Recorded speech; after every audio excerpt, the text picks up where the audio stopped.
Hello, my name is Brandon and I'm your host for this series of tutorials for discoDSP's synth Corona. In this video, we're going to take a look at some of the basic concepts inside of Corona. You can find all the basic concepts that we cover in this video in the bottom left-hand corner of Corona. The first part that we're going to cover is the polyphony section. You can choose between 1 and 32 voices. If you only have one voice selected and play 2 notes, the second note that you play will cut off the first. This gives you a monophonic sound. If you have more than 2 voices selected, you have a polyphonic sound.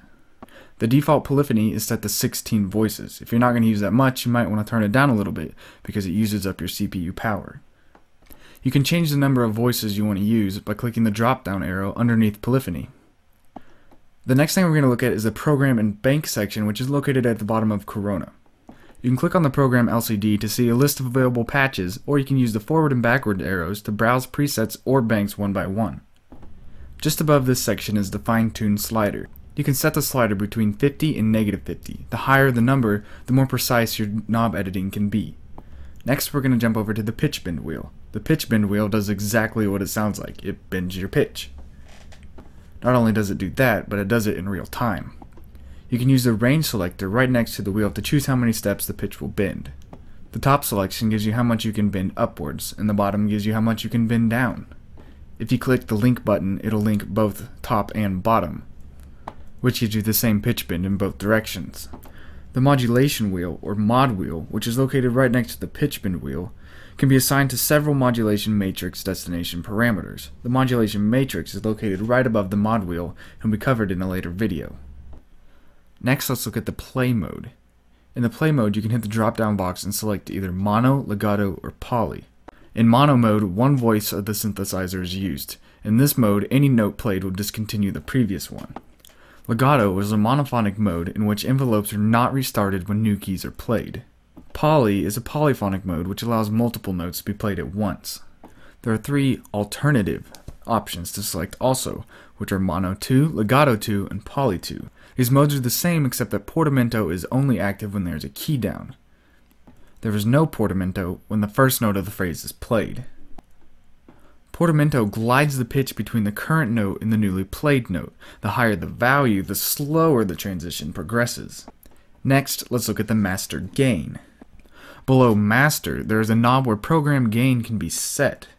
If you're experiencing some clipping, you might want to lower the master gain on the synth before changing the gain anywhere else in your program. Last but not least, let's look at the editing functions. You can access these functions by clicking Edit or right-clicking anywhere on the screen. The program functions are Rename, Store, Restore, Cut, Copy, and Paste for any of the patches. Underneath Settings, you can select the dark theme. You can also choose Help, which opens the manual, or discoDSP's website. Now back above the program and bank is the velocity curve and transpose section. Velocity curve allows you to set normal, hard, soft, or you can set the velocity at fixed 100 or fixed 127, which is the highest. You can also transpose your sound by semi-steps anywhere between 63 and -64. And that covers the basic concepts for Corona. Hello, my name is Brandon and I'll be showing you the ins and outs to discoDSP's synth Corona. Corona is packed full with features that can be admired by new and even the most experienced users to the software synth world. Throughout this video and many more to come, I'll be taking you through all these amazing features so that you, no matter your experience, can master Corona. For starters, let's look at the oscillators and their features. Corona's oscillator section is located in the top left corner labeled Oscillators. In this section there are 3 oscillators. The first one stays on, while the second and third can be switched off and on. You can do this by left-clicking on the drop-down box by Combine and selecting Off, or any of the other options, which we will cover later. Oscillators are the basis of sound inside of Corona. Each oscillator is represented by a number, and next to each number is a drop-down box where you can change the type. The different types are sine, which creates leads, percussion, and organs, triangle for smooth sounds, bass, and flutes, square for smooth basses, leads, and synced waves, parabola for smooth sounds and pads, noise for ambient effects, percussion, saw for rough bass and edgy leads, pulse for vintage synths and pads, and wave for custom wave files that you have or wave files that are already included in the factory list. When you're using a wave file, the LCD will change from white to green to represent that a wave file is in use. Oscillator 1 and 2 both share the phase, semi-fine, and level knobs directly below them. Oscillator 3 has its own semi-fine and level knobs, but does not have its own phase knob. By using the combine feature, you can use the oscillators in different ways. You can also use them to affect each other in different ways. Now let's look at the different phase modes that we can select under combine and discuss what they mean. Add adds A to B. Sub or subtract takes B away from A. MUL or multiply multiplies A by B. And uses both together, or uses one or the other. XOR or exclusive OR means that the AND or sequence will be used. ABS AND or absolute AND combines A with the absolute value of B, meaning that there can be no negatives. Absolute OR uses either A or the absolute value of B. Absolute XOR uses either absolute AND or absolute OR with the absolute value of B. Pythag is the result of taking the square root of A and B and adding them to each other. If the math doesn't make sense to you, rewind this section, change the settings as we go along, and listen to the difference. When any of these phase modes are selected, the phase knob controls the phase difference of oscillator 1 and oscillator 2 to the output. When a detune mode is selected, the phase knob controls detuning of oscillator 1 and oscillator 2 to the output. Detune mode uses all the previous algorithms that we used before, but has an additional 4. These 4 are sync with the process of hard sync, ring mod with analog modeled ring modulation, PM which is phase modulation, broken PM which is alternative phase modulation. You can turn on random phase by clicking on random, which uses the phase at random. The last 2 features under the oscillator section is leakage and drift.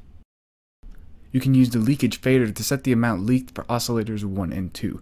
You can turn the fader all the way up for full out leakage, or you can turn it down a little bit so it's not as subtle. Analog synths never produce a constant value in their sound. This is called drift. Drift is what sets apart the sound of an analog synth and its software counterpart. You can use the drift slider to determine how warm of a sound you want to produce. With multiple oscillators running, the results are outstanding. You now know how the initial sound in Corona is created, and the next step is shaping it, which is exactly what we'll do throughout the rest of this series. Hello, my name is Brandon and I'm your host for the discoDSP tutorial series with the synth Corona. And this week we're going to be looking at the vibrato section, which is located in the middle top of Corona. As you can see right here, there are about 4 parts to it. The first part is the mode, where you can select between voice, legato, global, and different variations of that, which we'll talk about at the end of this video. In the middle we have 3 knobs, which is depth, delay, and frequency. Now for the patch that I already have selected, which I showed you how to select a patch last week down here at the program bank, is the GL Dirty Mono Leak JP. It already has a 25 depth with 0 millisecond delay and a 50 Hz frequency. The first thing we're going to want to take a look at is the delay knob, which is located in the very middle. The delay knob decides how fast the vibrato comes in, either at 0 milliseconds or all the way up to 4,999. We're going to leave it at 0 for a little bit. Now I'm going to let you hear what the synth sounds like before we start making too many changes to it.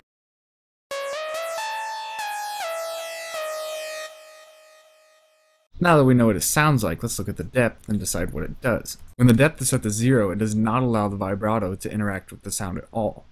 But when you start to bump it up, it starts to bring in the vibrato a little bit.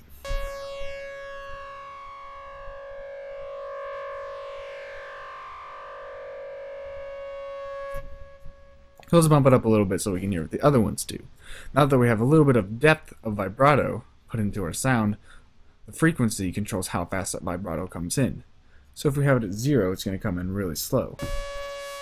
Start to bump it up.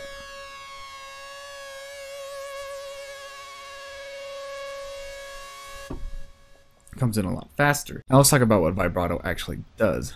Vibrato is the adjustment between the pitch above and below the note that you initially play. So it's kind of like using the pitch bend wheel without ever using the pitch bend wheel. When we click on the modes and we go down, we see the 16th, 64th, and 32nd notes. What this is, it adjusts the rate of vibrato within 16th, 64th, and 32nd notes.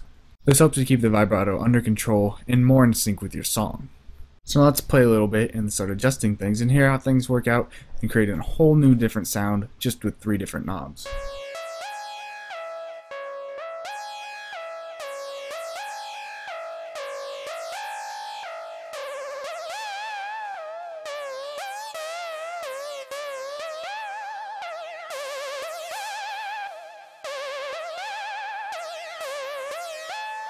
Trippy, isn't it? Hello, my name is Brandon and I am your host for this series of tutorials for discoDSP's synth Corona. And in this video we're going to be going over the volume envelope in the Unison section. Since the Unison section is so small, I decided to combine them in this video. Now the first thing I'm going to do is go over what each little thing does for the technical terms, and then towards the other side of this video I'm going to let you listen to what those sound like when you use them, how it affects things. And so to start off with, let's start up with these top rows with the drop down boxes. What we have is the CNVX, CNVY, LIN, which is linear, and quad, and EXP. And they vary throughout here, so here's linear, quad, and EXP, and over here we have the same thing. But notice they're only above these knobs, because when you use them it changes how each of these knobs right here are going to be affected by it. Now let's bring up this chart and take a look at what they do. As you can see, this is the curve and what each curve adds to each knob. As you can see right here is the CNVX, which is this curve that makes it positive. It kind of stretches up to the Y side of the chart. And the CNVY, which is more towards the middle, but it still extends up to the Y side above linear. And then in the middle you have linear, which is a straight line from 0 rising to the corner. And below linear we have quad, which is a larger curve, and EXP, which is an extremely large curve. And you can see the bend is almost a 90-degree angle, except for where the angle would actually meet, which is where the bend is. Let's get back to Corona. Now as you can see that you can change these. I'm using a preset sound, which is the same sound we used in the last video. And in case you missed that, it's program 33 from the factory bank. And since we already have these set, I'm not going to change them, but I am going to show you what each knob does. And attack is the speed in which a note reaches its maximum volume. Decay is the time taken for the subsequent rundown from the attack level to the designated sustain level. Sustain is the level during the main sequence of the sound's duration until the key is released. And release, time taken for the level to decay from the sustain level to 0 after the key is released. So you can see that each one of these is tied into each other. Basically, one knob alone can change how every other knob interacts with the sound. So I'm just going to play it so you know what the sound sounds like straight. If you're still using the patch from last week, you can right click, hit reload, and it'll reload the patch from new. So here's what it sounds like.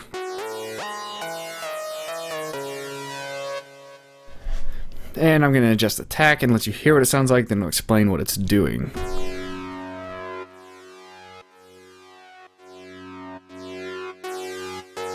So if we go back to the technical term, it was the speed in which the note reaches its maximum volume. So obviously when it's at 0 milliseconds, it immediately comes in, but when it's all the way up, it takes a little bit to come in. So you can always find a midpoint there.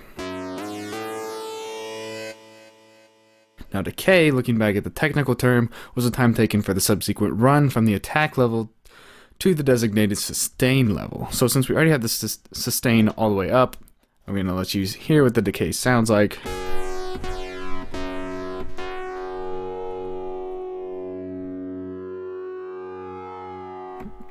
So you can see that the attack is still fully there, but the decay is how much the note is kind of like, it's hanging in there, but it's not sustaining, because the sustain is what controls the sustain.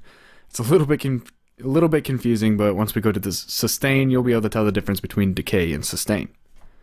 So let's adjust the sustain all the way off. You can see the note completely goes away. I'm going to take decay off, and there's nothing. So decay completely controls the note. Sustain is how long the note is going to hold out while you have the key pressed down. And as soon as you release it, it's going to go away, and that's where decay is going to take a little bit of more place. Now release is the final step to a sound being held out. Release very low, you can see that when we play it, the sound completely goes away, except for what we already have changed down in this area, which we'll go over later. So I'm going to bump the release up a little bit and you'll know exactly what I'm talking about. So I'm going to press and I'm going to let you know when I release, and so you can understand what's going on. Press, release. It's still playing out. Now we're going to come over to the Unison, and you can see the very top says octave. Basically what this does is when you click it, it's going to make your voices octaves rather than just multiplying the voices in one octave. So I'm going to play this with two voices and hit octaves. He's playing multiple voices. Now I can select all the way up to 4 voices. And you see it's a lot more full. That's what Unison does. It brings the sound out to multiple voices and makes it more full. Down here we have a slider which adjusts how full the sound is going to be.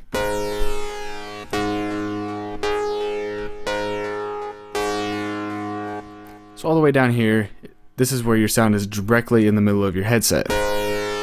As we move the slider over, it spreads the sound out through your stereo spectrum.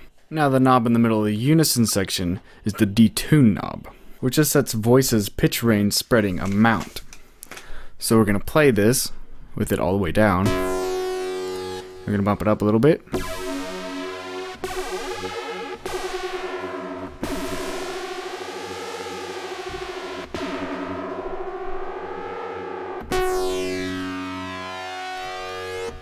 So you can see that the Unison is a little bit more involved in your sound design process on how full and wide you want your sound to be. So now that we've covered the top row of Corona, you can basically figure out how the basis of your sound is created and how you can start to edit that sound into the perfect sound that you're looking for.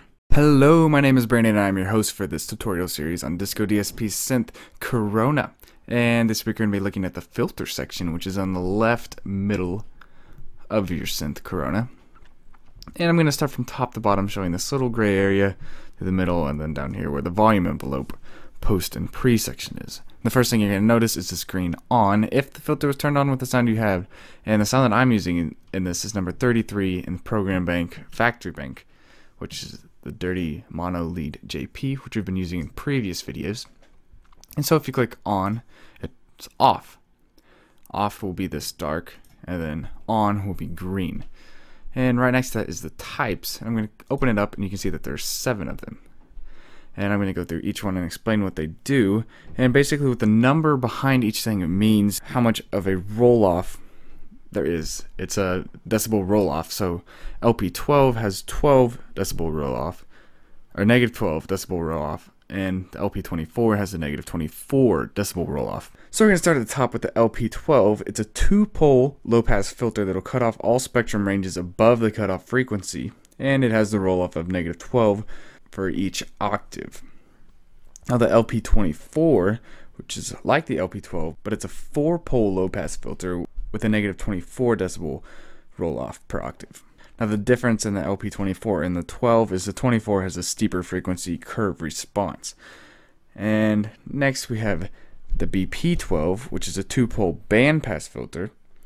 And this allows only the frequency ranges surrounding the cutoff point to pass through.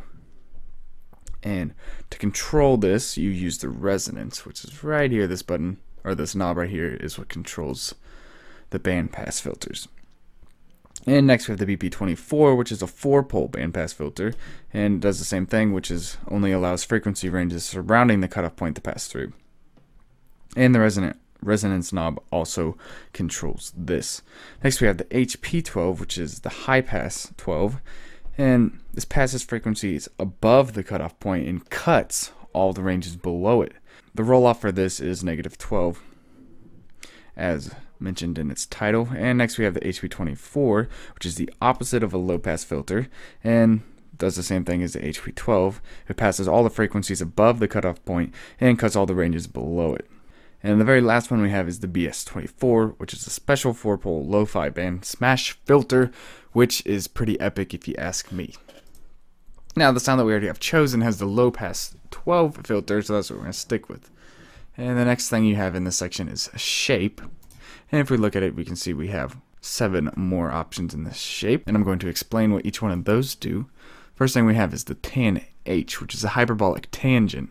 And so if you're a math major, you're probably already going to know what I'm talking about. But chances are, yeah, this is all new to you. And basically what this means is that it's the sound is shaped symmetrically, except one side is inverted. And poly always means more, so basically what it does is it fills out more of your sound. It's a warmer tone.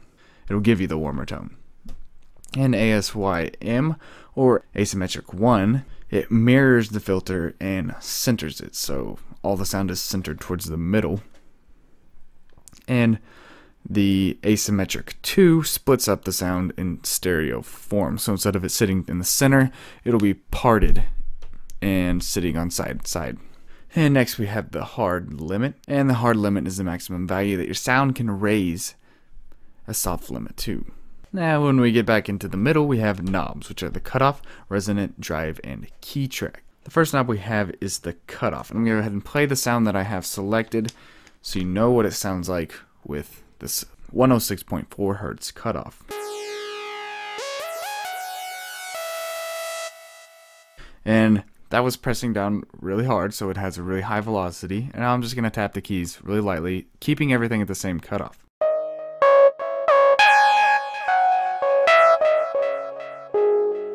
You can see it's a lot softer, but when I bring the cutoff really far up and I'm still barely pressing the keys,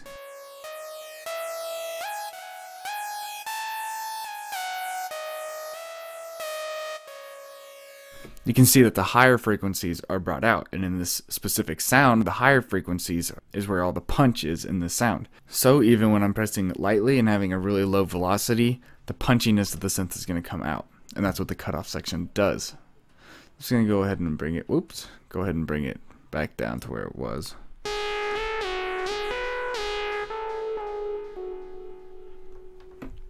And next we have the resonance. And the resonance is directly related to the type you have selected.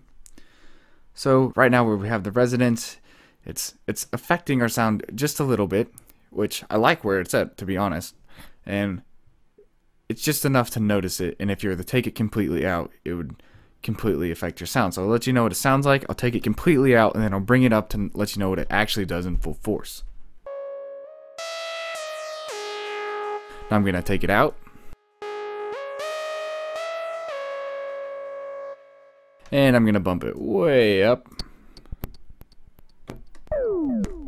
And what it's doing is, since we have the low pass filter selected, it's completely cutting out the highs because the resonance is what is controlling that. So when we have it bumped all the way up, it takes it out and you just get clicks that were from the low. So you got to find the sweet spot for it.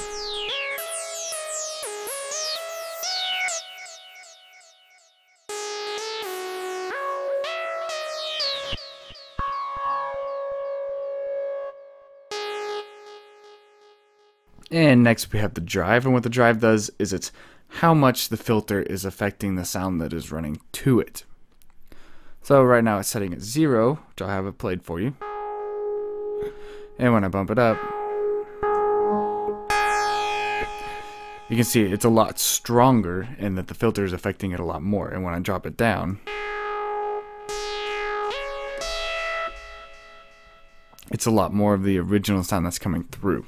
And next we have the key track. And basically what the key track does is set so that the keyboard tracking amount will increase the filter cutoff frequency based on incoming note pitch. So higher notes will add higher frequencies to the current filter cutoff point. So it's more of the automatic filter setting for you, which is a really nice feature inside of Corona that a lot of other synths do not have. And the very last part we have at the beginning of our filter section is this volume envelope. And it's post and pre. What this does is it selects whether the sound gets to the filter after the volume envelope or before the volume envelope. So we have post selected, it's going to the volume envelope first and then coming to the filter. When we have pre selected, it goes to the filter and then to the volume envelope. So you know what it sounds like with the post on. But when we go to pre, it's almost a whole new sound. And that's all we have for the beginning of the filter, so the next few videos will be over the filter LFO and filter envelope, which stress the filter just a little bit more. Hello, my name is Brandon, and I'm your host for the series of tutorials by discoDSP for the synth Corona. And in our previous video, we did a video on the filter section. And in this video, we're going to be going over the filter LFO, which is directly related to the filter section. Now, most of the features of the filter LFO section we've already covered because we've talked about the vibrato, which vibrato is actually another form of LFO for synths. If you go back to our vibrato video, you'll notice all the modes. And when we come down to our filter LFO video, you'll notice that the same modes are here. So the modes stay in the same concept on how they work. And down here we have the voice legato global for each 16th, 64th, and 32nd note. In the first three modes, LFO does not stick to the tempo. But if you use any of the 16th, 64th, and 32nd notes, LFO does stick to the tempo that is selected according to the note type you have selected. Next to that we have the waveform. And if you remember back in our oscillator video, which is the first video that we have of the series, you see there are 3 oscillators, and each one has its own waveform that you can select. Well, the same thing applies here, except instead of the waveform being the basic sound like it was in the oscillator, the waveform shows how the LFO will affect the filter. But the filter LFO doesn't just affect everything in the filter. If I was to draw an arrow, like now, everything that we do inside of the filter LFO would be attached to this cutoff knob. And the cutoff knob, as we talked about last week, is also the frequency knob, selecting what frequencies are affected by the filter. So by adjusting the filter LFO, we're going to be telling the filter section how it's going to react. Like in the vibrato section that we've already gone over, the filter LFO section also has 3 knobs, which are the depth, delay, and frequency. And just for a review, I'm going to tell you what those are. For the depth is the amount of filter LFO that is applied. Delay is the holding time until LFO takes effect in milliseconds. And frequency is the LFO frequency in hertz or synced tempo if 16th, 64th, or 32nd note triplets are selected. And now that we've had a quick review, why don't we just go ahead and jump right into what it sounds like. So the first thing I'm going to do is play the original sound that I have selected, which is like in the previous videos, number 33 in our program bank, Dirty Mono Lead JP. So I'm going to play the sound and explain to you what's going on.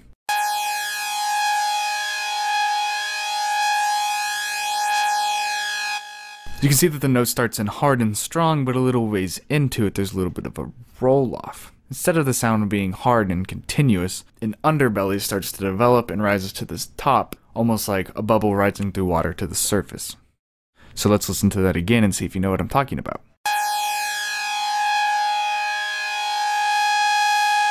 There it was, the bubble just popped. If we were to just play with the depth, you probably wouldn't notice too much of a difference. Until you get to the negative side, where you notice there's a little bit more dropout. I'm going to bump it up just a little bit for the next part to explain what's going on. Now when I come over to delay, it's currently set to 0 milliseconds, but if I bring it up just a little bit, I can have it at 6 milliseconds, bring it up halfway, and have it at 100 milliseconds, or you can even bring it up more for a little bit of a longer delay. With the depth in a positive state, the delay isn't as noticeable. But if I bring it out into the negative state, you can see the change is a lot more dramatic. Now, if I take the depth all the way down to negative 100%, but the delay on 0 milliseconds, I'm going to come up and change the mode to legato, and let's see how the frequency changes the sound now.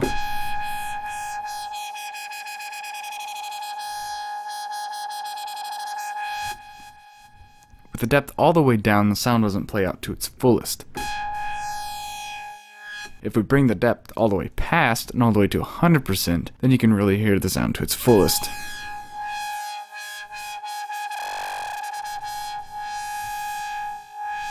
And it never fades away.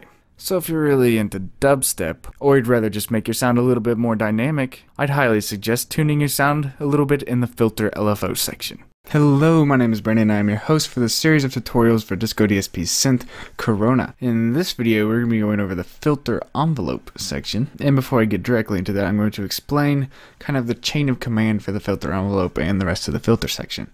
When we look in the middle of Corona, we see that everything is labeled filter. We have the filter, filter LFO, and filter envelope. So it's pretty obvious to see that everything is filter related, right? So the main thing that we need to understand is that without the beginning filter box we have on the very far left, the filter LFO and the filter envelope wouldn't really do anything to affect our sound. So more or less the filter LFO and filter envelope are control surfaces for the filter. When we look at the filter envelope, we're going to notice that everything pretty much looks the same as the volume envelope, which we've already covered in another video. Some things that might take a little bit more explanation is going to be the drop-down boxes. So go back to the volume envelope video if you don't remember what the drop-down boxes do, where there's a lot more in-depth explanation and a chart to show you what they do. But the knobs are easy enough that I can do a quick review on them. Attack is the speed in which a note reaches its maximum volume, which begins when the key is first pressed. And decay is the time taken for the subsequent rundown from the attack level to the designated sustain level. Sustain is the level during the main sequence of the sound's duration until the key is released. Release is the time taken for the level to decay from the sustain level to 0 after the key is released. So easy enough for me to just say that, but the way they sound from the volume envelope and the filter envelope are two totally different things. So we're going to go through that, and of course we're going to let you know what it sounds like we have in previous videos, and the sound that I'm using is the same one, which is number 33 from the program bank, GL Dirty Mono Lead JP. So I'm going to play that and let you know what it sounds like.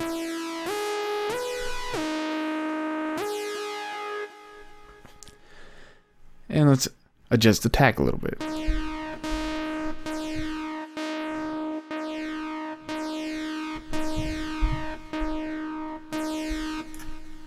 You can see that there's a difference in how round the sound comes in at you and how blunt the sound is portrayed to you. Go to decay.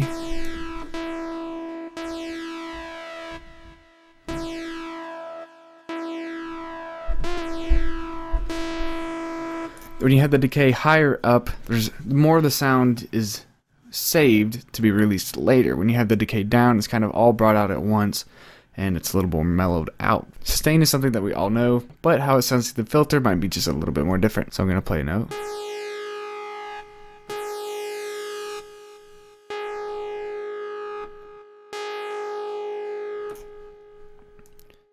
And now let's go to release.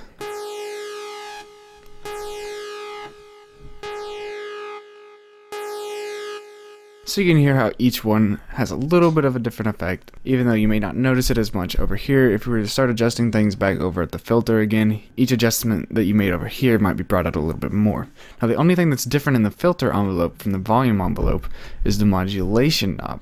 In the filter envelope, the modulation knob determines the amount set to filter cutoff. So if you bring it all the way down, when you play the keys, it's not going to make any noise at all. Slowly, if we bring it back up,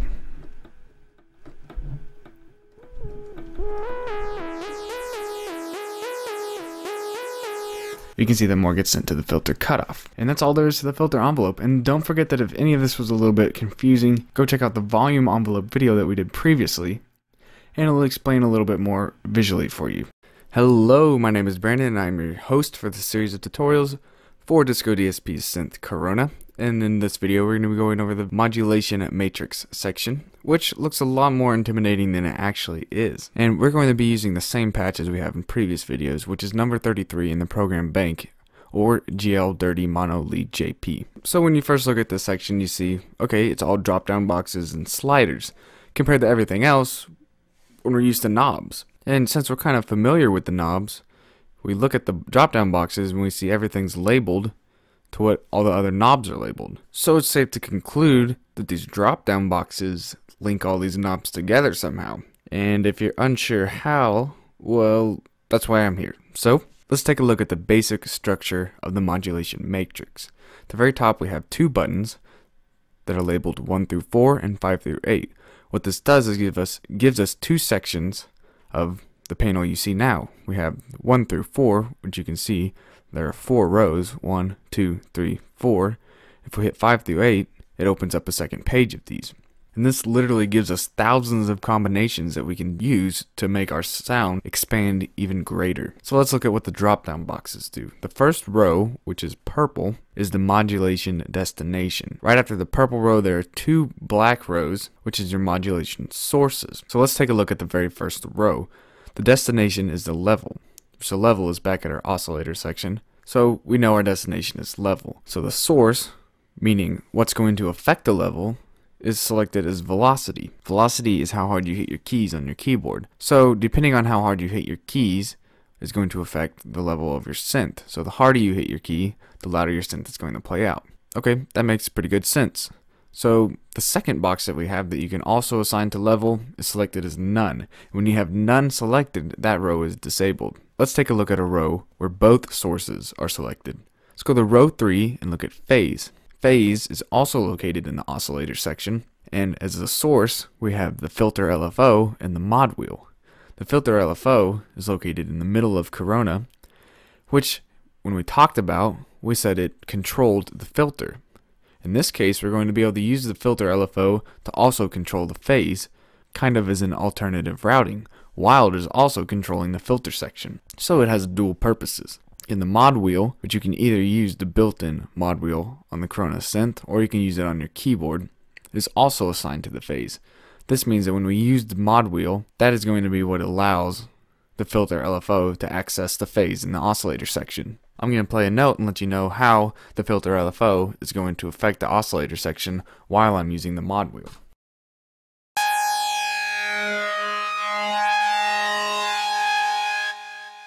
While it doesn't directly show in the phase above in the oscillator section, it is actually affecting it.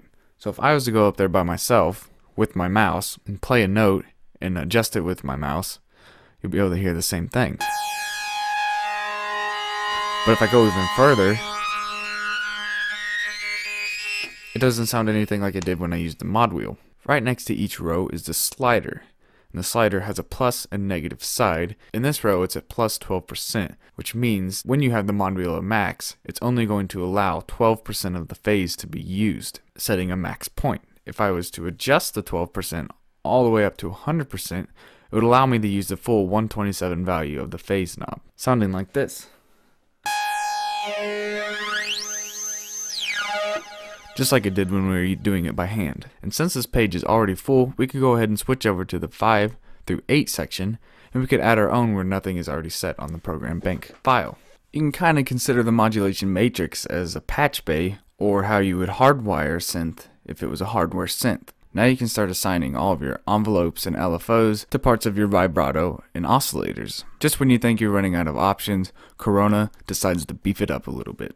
Hello, my name is Brandon and I am your host for this series of tutorials for discoDSP's synth Corona. And in this video we're going to be going over the Modulation LFO and the Modulation Envelope. Now, we've already done videos over Vibrato, Volume Envelope, Filter LFO, and Filter Envelope.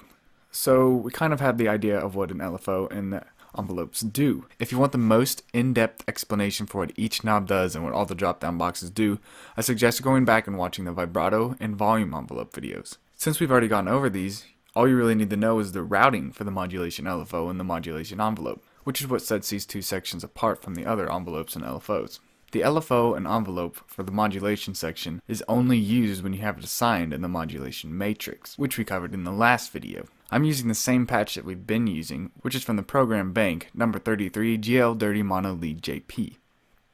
Now, I already have some stuff set up in the Modulation LFO and the Modulation Envelope if you want to use them. So I'm just going to leave things the way they are, and we're going to start routing some stuff in the Modulation Matrix.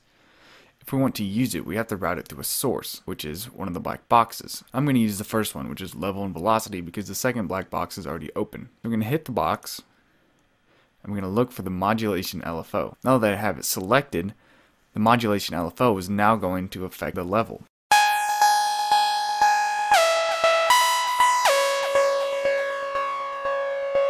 What you're hearing in this is the decay, so if I start lowering the decay down,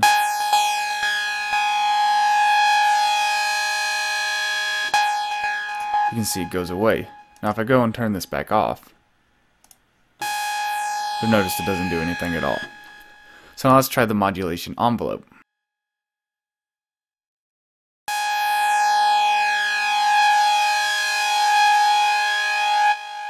Obviously an envelope is different than the LFO, so the decay isn't bouncing back and forth, but it's still there.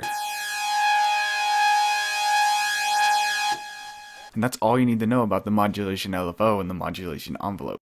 Hello, my name is Brandon and I'm your host for the series of tutorials for discoDSP's synth Corona.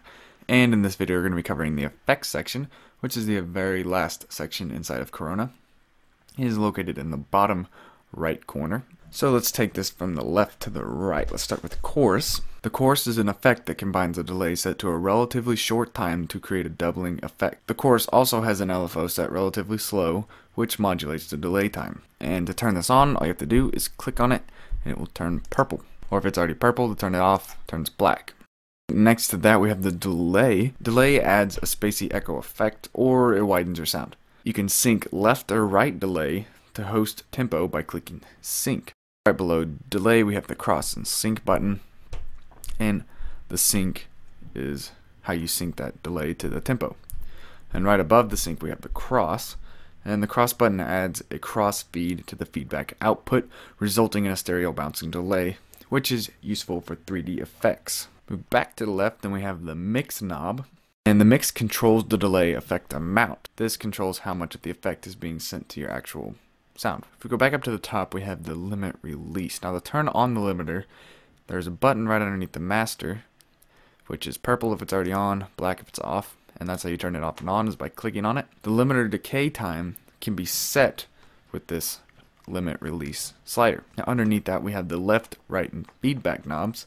The left and right knobs controls each stereo channel delay time, and for the feedback, delay tail time. The higher the value, the longer the trail. Let's go back through these as we play some sounds and you can hear what they sound like. Now for the sound that I have selected, which in the program bank is number 33 GL30 Mono Lead JP, the delay is already turned on. So I'm going to let you listen to it as the factory bank has it already set.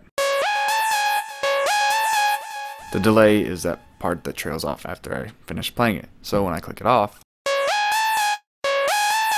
you can see it kind of deadens everything after when I release the note. Now if I was to click chorus,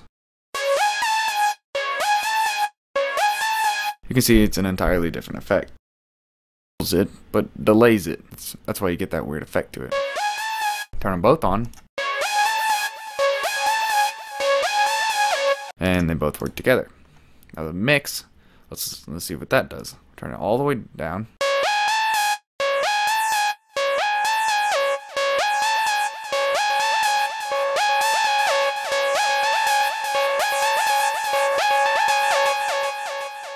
Is how much of the effect that you can actually hear. And left and right is just how much of your delay you can hear in your left ear and in your right ear, so that's pretty straightforward. And the feedback is the delay trail time. So let's play a little bit without it. And let me bump it up. You can hear how long that lasts. I'll bump it all the way up. Goes on for quite a while.